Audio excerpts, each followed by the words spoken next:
సమాచారాన్ని స్వీకరించి మళ్ళీ దొంగ ఓట్లు నమోదు చేసే ప్రక్రియలో ఉన్నారు.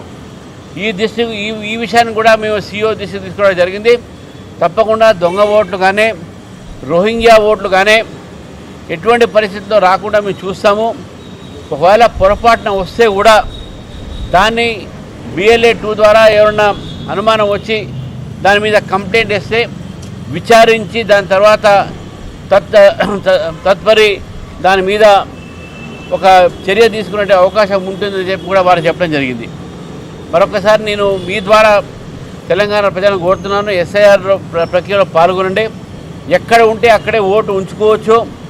చాలా ముఖ్యంగా కాంగ్రెస్ పార్టీ రాజకీయ ఉద్దేశంతో హైదరాబాద్ నగరంలో వసిస్తున్నటువంటి ఇతర రాష్ట్రాలు కానీ ఇతర జిల్లాల ప్రజల్ని తప్పుదారి పట్టిస్తూ ఉంది.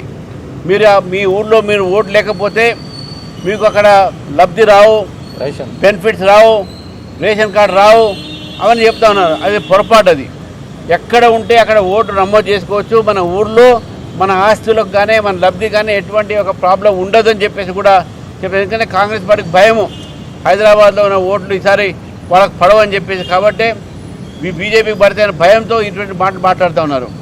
ఒకేమో మజ్లిస్ పార్టీ, ఒకేమో కాంగ్రెస్ పార్టీ ఇద్దరు కూడా BLOస్ని బెదిరించే ప్రయత్నం చేస్తున్నారు. అది కూడా CEO గారు తీసుకోవడం జరిగింది. తప్పకుండా ఈ యొక్క విషయం పైన CEO గారు విచారణ జరుపుతారని చెప్పి కూడా చెప్పడం జరిగింది.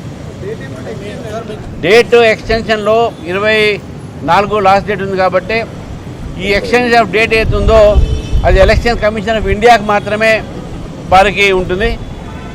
మాకు చాలా ఫిర్యాదులు వస్తున్నాయి. ఆ ఫిర్యాదులు చూసి పార్టీలో నిర్ణయం తీసుకొని ఒకవేళ అవసరం పడితే తప్పకుండా ఎక్స్టెన్షన్కు ఎలక్షన్ కమిషన్ ఆఫ్ ఇండియాకు మేము రాస్తాము. అక్కడ పోయి కూడా వినతి పత్రం ఇస్తాము. అంటే ఇతర రాష్ట్ర ప్రజలు మిమ్మల్ని